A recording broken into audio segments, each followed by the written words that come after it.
দেখো বন্ধুরা, আমাদের ঘরে আগে বিশ্বকর্মা পূজা হচ্ছিল, তাই ভাবলাম তোমার সঙ্গে একটু শেয়ার করি। দেখে নাও সবাই। এই যে ভোগ মাখা হচ্ছে, এখন বিশ্বকর্মা পূজা হচ্ছিল।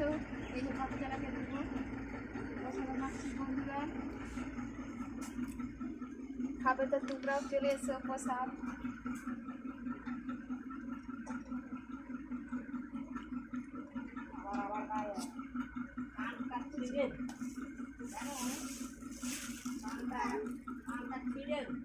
এই যে বন্ধুরা, তোমার দাদা ভাই প্রসাদ এনেছে, সেগুলাই দেখাচ্ছে কারখানা থেকে। आपको दो आपको दो फुल है नहीं এখন